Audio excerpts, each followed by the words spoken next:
Saya nggak ngerti yang dimaksud rumah istimewa ya. Tapi dalam peraturan perundangan itu emang rumah aman kan istilahnya.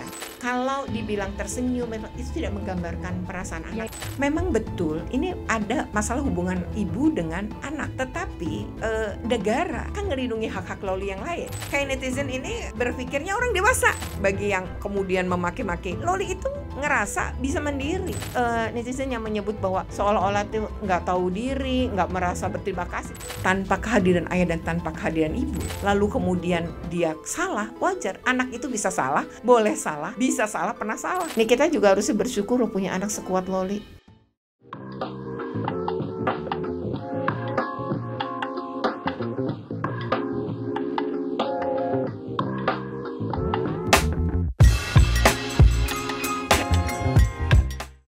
Kalau netizen, kalau kami bahas mengenai kasus, saya nggak tepat sih nyebutnya kasus ya, tapi masalah yang terjadi antara Nikita Mirzani dengan Loli, selalu saya baca di kolom-kolom komentar tuh bilangnya gini, nah itu kan masalah pribadi, itu kan masalah domestik, itu setiap orang tuh punya gaya yang berbeda, setiap anak-anak punya karakter unik, sehingga kemudian ngapain diurusin, termasuk oleh negara. Nah, saya mengundang Ibu Retno Listiarti. Ibu adalah anggota atau komisioner KPAI 2017-2022. Betul. Ya, betul ya. Jadi Bu, satu hal yang perlu untuk kita sampaikan dan kita cerahkan kepada saya dan juga para netizen yang nonton konten kita adalah seberapa jauh sih sebenarnya negara bisa masuk ke dalam hal yang saya bilang tadi. Netizen tuh bilangnya ini kan urusannya Nikita Mirzani, ya terserah ibunya dong. Setiap orang tua tuh punya gaya tersendiri untuk mendidik anak-anaknya. Ya. Tapi dalam konteks Nikita Mirzani dengan anaknya, Bu, sejauh mana negara bisa masuk? Dengan alasan apa?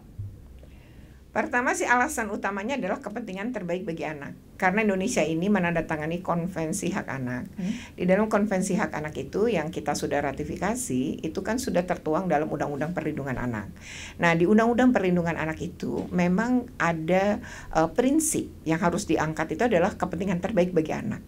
Jadi bukan kepentingan terbaik bagi orang lain atau orang tuanya saja, tapi bahwa yang utama itu di atas segalanya sebenarnya adalah kepentingan terbaik bagi anak. Nah, sekarang kepentingan terbaik bagi anak itu kita taunya itu kepentingannya dia kan orang yang belum matang ya, secara misalnya secara biologis umurnya, terus secara otaknya, kan semua orang memang di 5 bagian otak kita yang belum semuanya bisa matang secara bersamaan kan.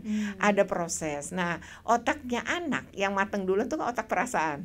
Jadi otak perasaan tuh lebih ke dia tuh mengerti kalau dirinya dihargai, mengerti kalau dirinya disayang, mengerti kalau dibenci, mengerti kalau itu hal yang dipahami oleh anak di awal. Makanya kayak usia-usia loli misalnya, kalau kita berbicara loli, dia kan masuk usia 13 sampai sebelum 18 lah ya, 17 gitu. Nah, dia itu pada kategori sebenarnya kalau anak lagi TK itu seringkali kan apa kata mama papaku gitu ya, kata mamaku, kata papa kan gitu. Itu mama papa adalah sumber yang kebenaran bagi dia. Tapi begitu dia masuk SD, dia orang tuanya nggak laku, tapi yang laku adalah gurunya. Kata guruku gitu, kita ngajarin yang ini lebih gampang nak ngerjain matematika, bagi anak enggak gitu. Yang penting adalah Kak, guruku nggak ngajarin kayak gitu, dia lebih percaya betul sama gurunya. Tapi begitu masuk usia 13 atau mungkin anak SMP, ketika hormon sudah berubah dan lain-lain nih, perkembangannya manusia ya. Nah, maka pada saat itu tuh dia lebih apa kata temanku. Jadi orang yang sebaya dengan dia itu lebih saling memahami. Ya kenapa? Kan otaknya sama-sama matangnya pada proses yang sama kan, yaitu perasaan tadi. Jadi dia ngerasa temannya lebih paham dia, lebih punya empati, terhadap dia, tua, betul, lebih ngerti dia.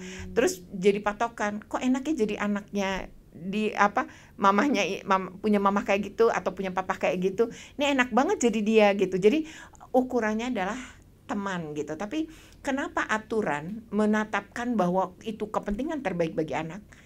Walaupun itu anak kita sendiri, faktanya kan kita nggak boleh melakukan kekerasan. Nah, itu makanya ada undang-undang KDRT kan.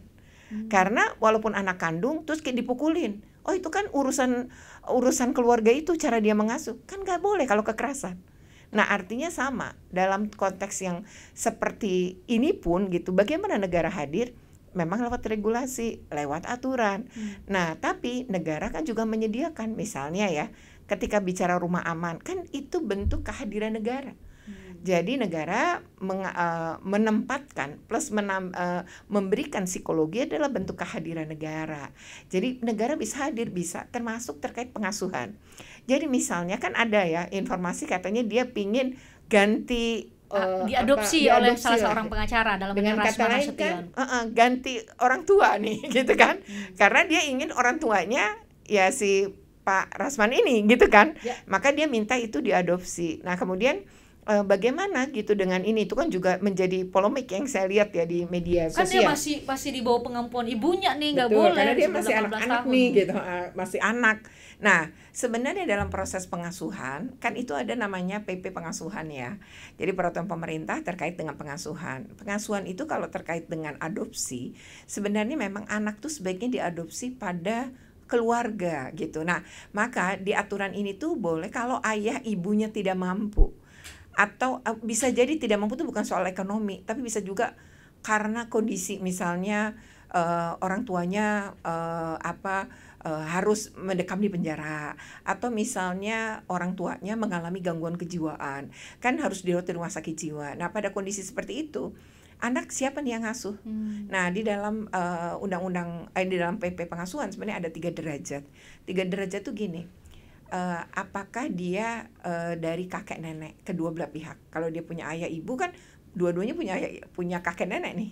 Nah itu dilihat apakah layak atau tidak, atau mau ya dan lain-lain. Nah lalu yang kedua paman bibi gitu ya, tante ini kan om, mereka pasti ada. Nah itu menjadi bagian selain orang tua. Jadi kalau ibunya ada, ayahnya meninggal berarti kan ibunya dong yang pegang. Tapi kalau ayah ibunya ada berarti kan kalau nggak dia bisa pilih ikut ayahnya gitu. Nah sekarang tidak, apakah Loli ini masih ada ayah kandungnya? Nah kalau masih ada sebenarnya bisa ayahnya yang harus lebih berhak atas dia. Jadi dibandingkan kemudian dia kepada orang lain, misalnya kepada pengacara yang disebut Pak Rasman tadi ya. Nah artinya itu kan lebih jauh lagi. Nah itu jika gini semua nggak layak, semua nggak ada, baru bisa diadopsi orang lain yang punya keluarga. Karena prosesnya panjang juga ya, ada pengadilan, ada visit ke rumah gitu ya untuk memastikan layak enggak gitu tinggal di situ dan lain-lain. Nah ini prinsip-prinsip itu ya harus dipenuhi dulu gitu. Jadi baru orang layak nih lalu ini bisa nggak diadopsi gitu. Nah nanti kalau kemudian ternyata nggak bisa juga, di situ negara hadir dengan panti asuhan gitu loh. Kalau dalam konteks Loli ini kan sebenarnya Nikita Mirzani secara finansial kita kan hanya bisa menebak-nebak karena ada informasi dari media sosial dan juga berbagai pemberitaan. Nikita Mirzani bahkan dari Safe House, Loli katanya dari informasi dari pengacara Nikita Mirzani nggak suka dengan Safe House yang bahkan mengatakan Safe House yang bermasalah gitu. Nanti saya tanya ke Bu Retno juga gimana sih gambaran Safe House itu yang akhirnya sekarang ditempatkan di rumah istimewa, istilah dari pengacara Nikita Mirzani. Disediakan oleh Nikita Mirzani sendiri. Berarti kan secara finansial orang tuanya mampu, tapi dalam hal ini mungkin ada permintaan dari Loli, dia mau diadopsi oleh Rasman Nasution, dan itu informasi dari Rasman Nasution. Tapi belakangan pengacaranya Nikita Mirzani mengatakan juga ya sudah baik-baik aja tuh hubungan ibu dan anak itu gimana ya Bu? Di satu sisi kan anak punya masa labilnya, apakah dalam hal ini Loli juga bisa labil, lagi marah sama mamanya minta diadopsi sama orang lain, tapi kalau udah baikan ya udah gitu. Gimana melihat atau menyikapi kondisi demikian? Ya. Nah sebenarnya tadi ya kalau kita berbicara negara kan tadi pertanyaan awal misalnya seperti itu ya. Jadi ketika saya tadi menyebut panti asuhan, itu sebenarnya panti asuhan yang dimiliki negara. Kan panti asuhan banyak. Tapi negara tuh jadi anak negara gitu istilahnya. Nah sekarang kalau kemudian kondisinya dia memilih mau kemana gitu ya. Nah ini karena dia belum dia masih usia anak istilahnya, masih usia anak. Memang tetap di dalam peraturan atau di dalam PP pengasuhan itu ya tetap harus mengutamakan proses 3 derajat tadi. Jadi dari keluarganya Nikita ataupun mantan suaminya yang merupakan ayah Loli itu harus dilihat tuh kedua belah pihak dulu gitu. Nah jadi nggak bisa serta-merta. Kemudian yang kedua, saya nggak ngerti yang dimaksud rumah istimewa ya. Tapi dalam peraturan perundangan itu emang rumah aman kan istilahnya. Safe house. Ya. Dan itu disediakan oleh negara ya? Iya itu negara. Jadi rumah aman itu namanya rumah aman biasanya nggak akan pernah diketahui letaknya di mana gitu. Jadi kalau kita bisa tahu letaknya di mana, nggak aman dong jadinya gitu ya. Jadi mereka atau LPSK itu kan juga memiliki rumah-rumah aman juga. Misalnya dalam perlindungan, dalam proses hukum, maka kan diantar, dijemput dan lain-lain itu, maka kemudian ada rumah aman. Nah, memang ada ketentuan-ketentuan negara juga kan. Ketika dia berada di rumah aman, maka ada aturan-aturan. Kalau kemudian tidak cocok, karena tadi ya katanya dicampur ya dengan ODGJ yang gitu ODGJ dengan HIV. Yang saya tahu sih ya, kalau rumah aman misalnya punya Kemensos atau punya di DKI Jakarta, mereka itu misalnya kalau di balai rehabilitasi, kita bicara balai rehabilitasi itu biasanya anak-anak yang berkonflik dengan hukum ketika dia menjadi pelaku. Nah, di sana itu memang suatu tempat di mana banyak ruang dan banyak rumah-rumah yang kemudian lengkap tuh, pekerja sosialnya ada, psikolognya ada, dan mereka itu diajarkan segala hal ya, maksudnya dalam kehidupan sehari-hari. Kemudian tergantung masalahnya. Kalau kemudian nih misalnya anak-anak dari teroris kan juga bisa masuk ke situ tuh. Nah, itu proses bagaimana ditumbuh kembangkan rasa kebangsaan, ada tuh proses sendiri.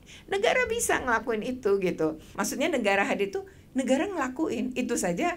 Betapa sulitnya ya ketika pendidikan dari anak ini masih bayi mungkinnya terus dididik sampai sebesar itu kan begitu sulitnya. Tapi bagaimana negara kemudian mereka kan ini anak, maka proses pemulihannya tentu tidak mudah dan itu betul-betul dilakukan negara. Nah, bagaimana dengan kasus-kasus seperti masalah-masalah kayak misalnya kasus yang kita bahas ini gitu ya, Loli dengan ibunya gitu. Ini kan memang betul ini ada masalah hubungan ibu dengan anak. Tetapi negara kan ngelindungi hak-hak Loli yang lain. Misalnya gini, di dalam Undang-Undang Perlindungan anak itu boleh mengemukakan pendapatnya, pikirannya, mau atau tidak mau terhadap sesuatu, kemudian menentukan dia mau bagaimana. Itu sebenarnya anak perlu didengar. Dan dia punya hak untuk itu dilindungi. Nah, hanya saja ketika itu kan anak tuh otak depan ya belum matang nih, karena otak paling depan itu kan kalau matang tuh untuk manusia umur 25 lah. Nah, jadi ini kan Loli belum, masih jauh dan semua di kita juga ngalami proses itu. Makanya dia nggak ngerti nih resiko benar salah atau dampak. Nah, disitulah kita diskusi. Kalau kamu mau ini, misalnya tadi anaknya menjadi anaknya pengacara Rasman, kita beri pandangan karena ada hal yang belum dia pahami. Kan dia nggak ngerti gitu. Kita yang dewasa aja banyak nggak ngerti hukum mungkin, apalagi si Loli ya? Nah, jadi atau bukan cuma sekedar hukum, paling tidak bagaimana dia terhadap keluarganya nih. Kalau kita ingin istilahnya memediasi gitu ya, nah tentu saja harus punya dia harus didengar dulu suaranya, lalu kita ajak diskusi. Nanti kalau gini resikonya apa, ini kayak apa, karena dia kan belum pahami. Jadi itu penting yang namanya mendalami. Nah, disitulah dialog. Orang kita ini seringkali berpikir bahwa itu untuk anaknya, tapi nggak pernah ditanya anaknya itu yang dia ingin apa enggak, gitu loh. Nah, itu yang mau saya tanya juga dalam konteks kan ini ada kasus hukum, Bu Retno. Kita pause bentar ya, soal hubungan Nikita Mirzani dan Loli. Masih dalam konteks ini, jadi Loli ini kan punya pacar namanya Fadel Bajide. Karena ada dugaan tindak pidana di sana, ibunya Loli, maksudnya Nikita Mirzani, menduga terjadi pencabulan dan menyuruh aborsi oleh Fadel ini kepada Loli, maka dilaporkan oleh ibunya. Kalau kata pengacaranya itu adalah dalam rangka ibu Nikita Mirzani lakukan karena dalam rangka ia sebagai ibu mau melindungi anaknya. Ada yang sudah melakukan perbuatan itu pada anaknya, maka dia melaporkan. Tapi kan dari perspektif Loli, ini adalah pacar saya. Ini kan adalah orang yang dia kasihi, yang mungkin sebaya dengan dia gitu ya. Gimana Bu menempatkan ini? Kadang-kadang kan memang banyak kan orang tua merasa, saya tahu kamu bahkan untuk pilih kuliah aja tuh kadang-kadang ada orang tua yang benar-benar minta, nih kamu harus kuliah A ya. Ini soalnya ada anak yang nggak mau di situ. Bisa jadi itu gimana? Jadi gini, kalau betul bahwa ini kan dugaan ini benar misalnya ya, tadi nah kemudian juga aborsi sudah ada di dalam Undang-Undang Perlindungan Anak, memang disebutkan dengan anak itu adalah pidana. Tidak ada suka sama suka. Kalau pacar kan ada suka sama suka tuh. Kalau masih anak nggak ada, suka sama suka nggak ada. Kemudian yang kedua, tidak ada persetujuan kalau anak gitu. Jadi ini akan terbantahkan secara otomatis gitu. Jadi ketika dia terbukti misalnya yang dituduh ini gitu ya, atau pacarnya Loli ini terbukti melakukan itu, maka secara otomatis memang bisa dipidana karena Lolinya masih anak. Jadi emang itu dipahami betul oleh Nikita. Jadi tidak ada prinsip suka sama suka, itu garis bawahnya dengan anak. Pokok bersetubuh sama anak walaupun dia pacarnya nggak bisa. Makanya banyak kasus anak-anak SMA pacaran kemudian hamil dan orang tua si perempuan kemudian melaporkan ke polisi. Dan proses itu pasti nanti bagaimana, dan itu kan juga anak. Jadi pacar sama-sama satu sekolah misalnya ya, sama-sama anak. Walaupun anak tetap bisa dipidana. Hanya tadi menggunakan undang-undang sistem peradilan anak SPPA, sistem peradilan pidana anak, di mana anak berkonflik dengan hukum itu ada ketentuan-ketentuan ya kan. Jadi hukumannya memang tidak bisa seperti orang dewasa.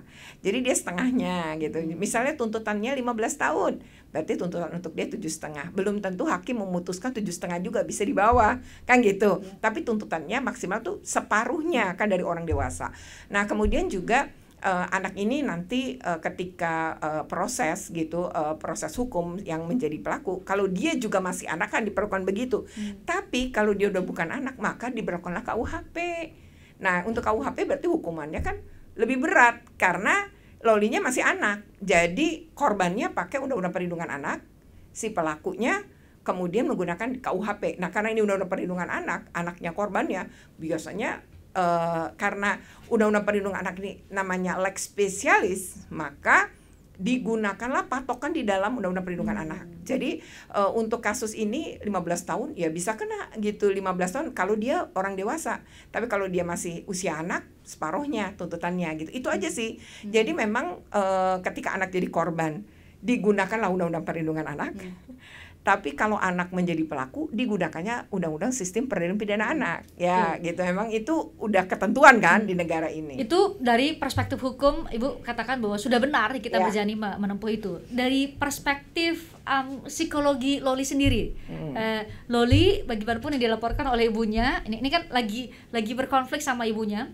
Terus ibunya melaporkan pacarnya tadi, yang pacarnya ini adalah Fadel, ini adalah pacarnya. Gimana Bu? Kan tadi kita sampai di kita harus menanyakan pendapat dari anak dan lain-lain. Tapi dalam hal ini berarti kalau ada dugaan tindak pidana, Ibu justru menyarankan ya udah nggak apa-apa, memang orang tua punya hak untuk melaporkan atau gimana? Saya tidak menyarankan, tapi bahwa di dalam itu haknya si orang tua ketika dia melaporkan tadi memang. Tetapi tadi kita kan juga harusnya sebagai orang tua kita juga harus ngelihat kan selama ini tidak ada komunikasi karena mereka tidak tinggal serumah kan. Itu satu. Yang kedua, selama berada sendirian, kan dia tidak berada di bawah pengawasan langsung. Jadi kalau kita berbicara kesalahan anak tuh nggak pernah berdiri sendiri. Jadi kesalahan anak itu ada kontribusi orang dewasa di sekitarnya anak. Mungkin kalau Loli itu berhubungan baik, tinggal satu rumah, dalam pengawasan, kan mungkin semua ini nggak akan pernah terjadi, gitu kan? Nah, tetapi karena dia tidak tinggal bersama orang tuanya, walaupun itu mungkin dikatakan bahwa itu pilihannya Loli, begitu kata ibunya, dan Loli juga mengatakan saya lebih suka tinggal begini gitu ya kan, artinya itu kemudian terjadi seperti itu. Tapi anak yang masih di bawah umur kemudian tinggal sendirian tanpa pengawasan orang dewasa, ya bisa terjadi banyak hal karena anak itu kan belum matang cara seluruh bagian otaknya ini belum matang semuanya gitu, sehingga dia itu seringkali berbuat tidak paham akan beresiko konsekuensinya apa gitu. Iya, jadi karena tadi dia harus didampingi, nah sementara kehadiran itu tidak ada, ayahnya enggak, ibunya enggak kan. Jadi dengan kondisi seperti itu apapun diputuskannya sendiri. Ditambah lagi dia ngerasa kan tadi karena otaknya yang matang itu adalah otak yang perasaan, kan berarti ini ada laki-laki yang begitu perhatian sama aku, nanyain aku udah makan apa belum misalnya kan, kemudian mendampingi aku, selalu hadir, ya dia akan lebih dengerin. Dan kalau orang lapar tuh gini ya, misalnya apa ya, kita nih lapar, terus tiba-tiba tuh kita dikasih makanan banyak, kan kita pasti akan makan gitu, kita akan makan itu gitu, dan kita nggak mau kehilangan, kan nanti kelaparan lagi. Nah kira-kira kasih sayang tuh sama kayak orang lapar gitu. Jadi ketika dia mendapatkan orang yang mau ngedengerin dia, hadir untuk melindungi dia, yang nggak dia dapatkan dari keluarganya. Nah itu akan membuat dia nggak mau kehilangan. Jadi lebih kuat lagi nih perasaannya Lori memang. Jadi kalau tersakiti pasti dia jauh lebih sakit gitu. Karena tadi setelah itu siapa yang nanti perhatiin aku, siapa yang ini aku, akan kayak gitu. Dan sebenarnya kayak di media sosial sekarang ya, media sosial tuh kan emang jahat ya. Maksudnya dia kan dua sisi mata uang memang ya. Tapi kalau menurut atau dua sisi pisau gitu. Kalau era di mana anak itu kemudian secara privasi tidak terlindungi ya di dunia maya, kemudian semua orang menghakimi dia dan lain-lain. Saya pastikan kondisinya memang berat bagi dia. Dan dia pasti akan cari lagi orang yang tadi yang mau mengerti dia, yang mau tahu dia, dan orang itu kan yang saat itu justru menjadi terduga pelaku kan yang dilaporkan oleh ibunya. Sebenarnya banyak kasus sih orang tua melaporkan pacar anaknya karena anaknya hamil nih. Jadi dia nggak pingin nikahin anaknya dengan orang itu. Dan biarkanlah nih anak ini lahir, biar saya yang ngurus gitu. Tapi dia nggak terima anaknya dibegitukan sehingga dia ngelapor. Nah banyak kasus juga anak yang dilaporkan itu sebenarnya anak satu sekolah, SMA atau beda sekolah tapi seumur. Dia juga masih anak-anak. Nah banyak kasus gitu, cuma kan dia bukan orang besar, bukan siapa-siapa dan nggak ribut di media gitu ya. Tapi itu sebenarnya banyak kok kasus kayak gitu. Nah akhirnya anaknya ini betul-betul diputus untuk berhubungan di situ. Kemudian keluarga hadir. Jadi kan kayak tadi ya, walaupun katanya rumah istimewa mungkin dibayar oleh Nikita, tapi saat itu kan tidak dihadir siapa-siapa. Sekarang gini ya Mbak Fristian, coba kita sendirian di rumah, di sebuah tempat yang bukan rumah kita. Terus kita nggak pakai handphone, nggak pakai apa-apa, dan nggak ada teman. Rasanya gimana? Orang sakit itu, biasa kalau di rumah sakit, kan dia nggak bergerak tuh. Biasanya dia down juga psikisnya. Justru psikis. Makanya banyak orang yang sakit itu kelamaan itu tidak bergerak, tidak jalan, tidak olahraga, tidak kena matahari dan lain-lain, dia pun akan psikisnya kena. Nah begitu, makanya mudah tersinggung kan orang sakit itu kan. Misalnya tarik napas doang nih istrinya, mungkin kelelahan gitu ngurusin, udah kamu nggak ikhlas kan, udah kayak gitu. Jadi kita nggak ngerepotin ya. Iya. Aku ngerepotin kamu ya gitu. Terus gini, anaknya datang, "Pak maaf ya baru datang ini." "Iya emang bapak bukan orang yang penting buat kamu." Kan akan begitu. Itu karena dia lagi gak sehat mental gitu. Nah sekarang kita berada dalam sebagus apapun ruangan itu, tapi kita sendirian, tidak diajak ngobrol, tidak bisa ngapa-ngapain, misalnya cuma bisa yang nonton TV aja, kita akan mengalami stres. Mungkin saat itu dia boleh keluar nggak? Kalau nggak kan berarti kekunci. Ya kan? Berarti kayak di sekap kan? Itu kan lebih, apa bedanya sih dengan coba kita dikurung kan sama dengan kita mau nge-gym nggak bisa, misalnya mau olahraga lari, apapun mau berenang, tempatnya ya, apapun tempatnya gitu. Nah jadi sebagus apapun tempatnya, tetap aja sebagai manusia kita itu kalau nggak tadi ya nggak bergaul dengan sesama, tidak berkomunikasi dengan manusia lainnya, tidak berolahraga gitu ya, kemudian tidak ngobrol, tidak ini, kita akan mengalami masalah psikis kan, stres. Jadi kalau kemudian mudah tersinggung, mudah apa gitu. Terus yang kedua, kalau dibilang tersenyum, memang itu tidak menggambarkan perasaan anak sih. Pengacaranya udah bilang kan, Nikita posting ya, kalau sudah mulai tersenyum, minta makan durian, udah mulai happy, itu semudah ya, itu untuk ngabarin sih. Jadi kalau kayak gitu tuh tetap psikolog ya, ahlinya yang akan tahu. Nanti kan ini ada lapis demi lapis ya. Jadi misalnya banyak kasus di sekolah-sekolah, misalnya yang saya tanganin, guru selalu bilang, enggak kok anaknya udah baik-baik, udah ketawa, udah main sama temennya. Tapi begitu kita assessment, dia butuh pemulihan. Ternyata dia tetap menyimpan luka itu, luka batin itu tetap dia simpan, dia tetap ini. Jadi tetap akhirnya harus dibantu juga gitu dengan ahlinya gitu loh. Karena kalau dibiarkan bahaya ya. Mungkin secara fisik katanya sudah kelihatan lebih sehat, lebih gemuk, lebih bersih gitu. Ya kalau fisik nggak bisa gambarin hati kan sebenarnya, nggak bisa batinnya dia gitu. Memang untuk tahu beneran ya mesti ada pembuktian lewat asesmen psikologi misalnya, atau terapi psikologi yang dilakukan ya, atau keahlinya asesmen, oh ya dia oke, baik-baik aja misalnya dari itu sebenarnya lapis demi lapis sih, tapi kalau misalnya lapisan permukaan, lapisan itu oh ya ini baik gitu, itu bisa aja. Tapi kan siapapun orang walaupun itu bisa aja senyum. Kita beberapa kasus misalnya ya kasus-kasus yang sempat viral gitu, itu ternyata kan anaknya orang yang itu kan tetap tidak murung kan, maksudnya tuh Kelihatannya tegar ya. tegar, tetap ini bisa beraktivitas apa sampai detik-detik akhir sebelum dia memutuskan gitu. Tapi pada saat itu tuh dia bahkan sempat nulis surat apa gitu ya, terus baik-baik aja, sempat pesen ini kan, artinya tuh kita bisa nggak ngelihat gitu. Orang mungkin nggak begitu peka akan tanda-tanda gitu, tahu-tahu loh dia meninggal padahal kemarin baru ini, kan kita suka begitu kalau kita semua nggak tahu ada masalah apa ya, karena dia tampaknya enjoy gitu bagi kita gitu ya, ketawa ya, ikut ngerjain tugas bareng misalnya anak kuliah ya, tahu tuh dia lompat dari kampusnya gitu, bukan orang yang murung menyendiri enggak gitu, ternyata orang yang gaul, orang yang masih ngopi bareng sama teman-teman di kafe, masih foto-foto, tapi ternyata juga punya masalah psikis yang kemudian nggak bisa dia merasa nggak punya pertolongan ya, akhirnya dia memutuskan gitu. Jadi sebenarnya sih nggak bisa saya mungkin tidak tahu ya, tapi kalau menurut saya ya belum tentu sih senyum dan lain-lain itu bisa menggambarkan ya. Tapi kalau memang itu benar seperti itu ya kita tentu bersyukur ya. Tapi kalau misalnya berbicara bahwa senyum itu sudah menggambarkan bahwa dia tidak punya luka batin ya belum tentu juga. Bu, tadi kan kita balik lagi ke bagaimana seharusnya negara hadir dalam kasus-kasus yang saat ini kita obrolkan. Contoh kasusnya adalah Nikita Mirzani dengan Loli.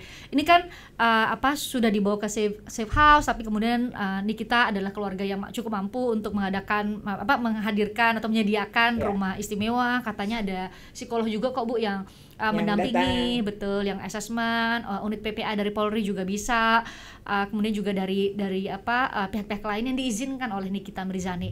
Bu, sampai batasan mana negara bisa hadir kalau memang orang tua cukup mampu untuk bisa menghadirkan fasilitas-fasilitas yang menurutnya itu bisa membantu anaknya, itu satu. Terus sampai kapan Bu, sehingga kemudian kita tahu nih kapan sih kita netizen nih nonton Nikita Mirzani sama Loli itu sudah punya hubungan yang normal layaknya ibu dan anak seperti kebanyakan. Itu apa indikatornya? Sebenarnya yang memang untuk tahu yang sebenarnya hanya mereka lah ya. Mereka berdua ya? Kita ini kan seperti orang yang hanya jadi komentator kan? Komentator gitu. Belum tentu sebagai kita memahami perasaan kita sebagai ibunya ya, maupun perasaan Loli gitu sebagai anaknya. Tapi memang usia anak. Jadi kita perlu tahu bahwa ketika umur 13, anak-anak kita tuh emang mulai ngeselin. Jadi bukan cuma Loli sebenarnya gitu loh. Kalau misalnya kayak melawan gitu, membangkang, sebenarnya banyak anak kayak gitu. Kita tuh kayak netizen ini saya lihat berpikirnya orang dewasa, padahal kita pernah jadi anak nggak pernah jadi kita gitu kan. Jadi misalnya Loli belum pernah jadi orang tua, belum pernah juga jadi orang dewasa gitu, dia masih anak-anak gitu. Jadi ketika kemudian harusnya kita ngeliat dari sudut pandang itu. Kalau saya luar biasa Loli ya, bisa hidup sendiri, cari uang sendiri di usia yang sedemikian belia. Bagi saya itu nggak mudah ya, itu pasti kebentuk karena dia sekuat itu, pasti dia pernah mengalami luka yang mungkin lebih berat, sehingga dia itu bisa bertahan dengan dari luar negeri pulang, kemudian punya apartemen, dan itu nggak semua anak seumur itu bisa loh. Jadi itu hal yang kita misalnya nih, bagi yang kemudian memaki-maki Loli itu ngerasa bisa mandiri kalau secara finansial kan, kemudian dia diancam misalnya dicoret lah dari kakak, dicoret lah dari Hollywood, kan dia nggak pernah berkomentar apapun. Artinya dia udah sadar hidupnya kelak mau pakai dirinya sendiri. Aku bisa hidup di atas kakiku sendiri. Seumur itu, saya seumur dia aja, saya belum punya apa yang dia punya, dan yang kedua belum bisa berpikir seperti dia gitu ya. Nah kalau kemudian dalam proses tumbuh kembangnya tanpa kehadiran ayah dan tanpa kehadiran ibu, lalu kemudian secara fisik maksud saya ya, lalu kemudian dia salah, wajar. Anak itu bisa salah, boleh salah, bisa salah, pernah salah, karena namanya anak kan, dia lagi belajar. Ini Mbak Fristian, dulu kalau saya waktu masih SD sih, guru saya tuh nyuruh saya nulis pakai pensil waktu kelas 1 SD. Nah kenapa suruh pakai pensil? Ketika nulis supaya gampang dihapus sih. Iya, kalau salah. Begitulah anak, dia itu bagaikan tadi pensil ini. Jadi kalau dia salah, kalau misalnya dia berbuat salah, kita bisa hapus kesalahannya. lalu dia belajar dari kesalahan, diperbaiki. Jadi kita beri hak untuk memperbaiki kesalahan. Jadi anak tuh bisa salah, umur slowly pasti bisa salah. Coba semua nih yang sudah dewasa, Anda juga pernah salah. Coba ingat dalam hidup kita, keliru ngambil keputusan, keliru ini, emosional terhadap ini, salah paham terhadap itu. Kita semua pernah salah gitu. Jadi pernah salah, boleh salah, dan diberi kesempatan memperbaiki diri, itu anak. Jadi sebenarnya kalau kita ngomongin betapa Loli bisa menjalani semua itu, bagi saya itu luar biasa. Yang kedua, dia bisa berpikir, ya gimana, aku udah gak mungkin tinggal mungkin sama ibuku, aku udah dicoret dari waris, ya aku gak pengen jadi anak ibuku lagi, maka kemudian dipilih orang tua sendiri. Ini emang unik ya bagi saya, kok bisa gitu sampai seperti itu gitu ya. Dia pingin, mungkin kenapa jatuhnya ke sana, ya mungkin tadi kan otaknya dia lebih banyak perasaan nih.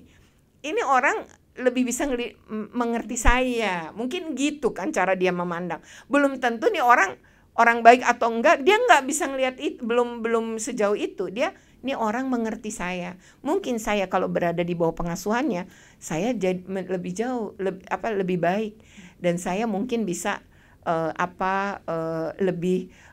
tidak mendapatkan tekanan. Jadi udah ganti orang tua, mungkin sesimpel itu. Namanya masih anak kan, kita juga kaget kan mau ganti orang tua kan gitu. Nah kemudian netizen yang menyebut bahwa seolah-olah tuh nggak tahu diri, nggak merasa berterima kasih.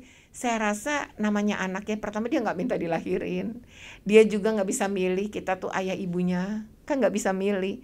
Nah dia lahir tentu saja waktu dia lahir pasti diinginkan oleh ayah ibunya kan. Kemudian seiring dengan tumbuh, kemudian jadi situasinya banyak berubah, dan dia kemudian jadi seperti itu. Misalnya dia dulu pernah menghadapi ibunya di penjara dan lain-lain. Itu nggak mudah loh bagi seorang anak, apalagi terkenal banget ini kan, mamahnya gitu ya. Dan dia juga secara otomatis kemudian terkenal gitu. Nah terkenal itu kan bisa jadi segala privasi dalam hidupnya hilang kan. Gitu, terus demi mudah sekali orang ngejudge dia, ya kemudian menyatakan gak tahu diri lah gitu. Kemudian jadi ada kubunya Niki, ada kubunya Loli ya. Saya pastikan kubunya Loli pasti lebih banyak anak-anak, dan orang-orang yang mungkin secara psikologi paham perkembangan anak kan gitu. Nah tapi kalau berbicara, coba pendapatnya anak-anak deh, anak-anak SMA seusia Loli, pasti mereka biasanya akan support Loli gitu. Karena kan anak sama anak tuh biasa ngerasa namanya otaknya belum matang seluruhnya ya. Jadi wajar kalau mereka punya pikiran-pikiran yang seperti itu gitu. Jadi kalau saya sih dari situ sih, nih kita juga harusnya bersyukur punya anak sekuat Loli. Itu bagi saya tidak terbayang gitu. Dan saya kalau memikirkan waktu saya masih kecil dan seumur dia, kira-kira 17 kan umurnya ya, kayaknya saya belum pernah setegar dia ya. Maksudnya tuh kuat, berdiri di atas kaki sendiri, bisa cari uang sendiri, bisa itu sendiri. Dan kalau misalnya dia live, kemudian nampak makan, senyum, mungkin kita semua bilang dia baik-baik, belum tentu loh. Karena kan kita nggak tahu jiwanya, apa yang ada di luka batin pada diri, kita nggak tahu gitu. Dan itu emang menurut saya memang butuh ya proses di assessment dan disembuhkan. Dan syukur alhamdulillah kalau tadi di rumah istimewa udah ada sekolah kan? Kemudian ada psikolognya, terus berapa kali terapi, mungkin seminggu 2 kali dan lain-lain. Bagus lah, ini haknya dia sebagai anak, dan harusnya negara yang menyediakan, memfasilitasi. Tapi kalau memang ibunya mampu dan pingin psikolog terbaik, itu juga hak ibunya. Tetapi sebenarnya psikolognya negara itu disediakan lewat peraturan perundangan. Jadi anak saksi, kalau dalam kasus berkonflik ya, anak saksi, anak kemudian korban dengan anak, bahkan anak pelaku pun dapat gitu hak pemulihan ini, dan negara harus hadir terhadap hak pemulihan ini, bahkan diminta sebenarnya sampai tuntas gitu ya. Bu, banyak netizen juga yang banyak pendapat lah, netizen, para ahli juga kemudian memberikan pendapatnya. Mungkin nggak ini juga bisa menjadi salah satu opsi untuk menyelesaikan, misalnya tadi kan Loli sendiri yang minta untuk diadopsi oleh orang lain. Mungkin nggak negara mengambil dulu, mengambil alih, saya nggak tahu bahasa hukumnya gimana tuh, mengambil alih Loli dulu, kemudian ada rekonsiliasi di antara mereka, baru kemudian dikembalikan kepada orang tua, atau bahkan ada yang lebih ekstrim kan, yang menganjurkan misalnya cabut aja hak asuhnya dari hak asuh Loli dari Nikita Mirzani. Apakah memang harus se ekstrim itu, Bu? kita nggak tahu ya dari sisi satu, kalau secara ekonomi dan lain-lain tentu nih kita adalah orang tua yang sanggup untuk membiayai. Nah tapi kemudian punya hubungan tidak baik nih dengan anak. Nah ini kan sebenarnya tidak baiknya ini, saya lebih sepakat sih sebenarnya. Ya saya nggak tahu ya, tapi walaupun saya bukan psikolog ya, tapi mungkin ini butuh ya psikolog yang sama-sama melakukan. Jadi psikolognya sama nih antara ibu sama anak. Lalu biasanya kalau suami istri mau bercerai itu lagi ribut kan ke psikolog bareng-bareng nih, berdua dulu, terus didengerin satu-satu apa maunya, diketemukan kan gitu tuh. Sama ini mungkin perlu dialog ya, hati ke hati. Mungkin harus ada penengahnya tadi, psikolog, dalam arti ini orang yang paham menurut saya ya ahlinya lah ya, kalau kita berbicara ahli gitu. Mungkin ini penting juga nih untuk saling bicara sebenarnya maunya Niki apa, maunya Loli apa. Saya yakin ada ketemuan ya, asalkan tadi kita semua berniat baik. Dan kita juga ini Loli masih anak, jadi ini kepentingan terbaik bagi anak gitu, sebagaimana peraturan perundangan menyebutkan itu. Jadi kalaupun kita ada problem kayak gini ya kepentingan terbaik bagi anak yang segala-galanya diutamakan. Nah kalau memang tidak bisa disatukan kembali ya ini, tapi saya nggak yakin ya kalau sebenarnya udah duduk dengan ahlinya dan psikolognya tadi, terus proses bersama nih, keinginan mau dua-duanya bersatu dan sembuhi luka batin nih misalnya, sebelumnya saling menyakit dan ingin memaafkan, menurut saya itu saya rasa sih masih bisa ya, peluangnya sih masih ada gitu dan besar. Nah tapi kalaupun enggak, Loli misalnya memutuskan ingin diadopsi orang lain, itu kelihatannya agak sulit pakai PP pengasuhan. Karena? Ya karena tadi kan harus 3 derajat. Harus 3 Coba derajat dulu ke keluarga yang lain ya. Nah ini kan negara harus ngecek dulu semuanya nih, negara. Nah ini negara memang jangan sembarangan kemudian menyetujui ke Rasman juga, nggak bisa. Karena kalau kemudian 3 derajatnya semua nggak bisa, baru kemudian ke orang lain.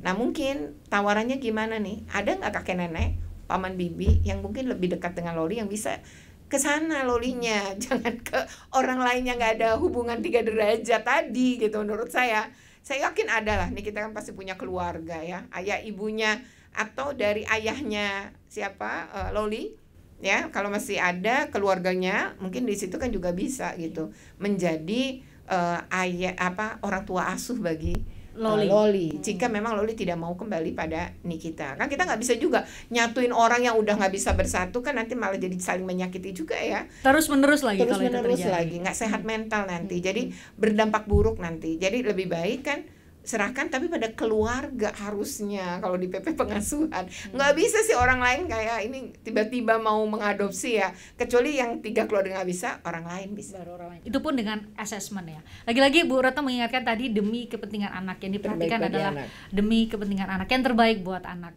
Semoga perbincangan kita bisa mencerahkan netizen, karena ini nggak bisa dilihat dalam konteks kita mau mencampuri urusan keluarga orang lain, tapi bisa jadi Bu Retno banyak sekali yang gagap ketika menghadapi situasi yang relatif sama dengan Nikita Mirzadi dan Loli.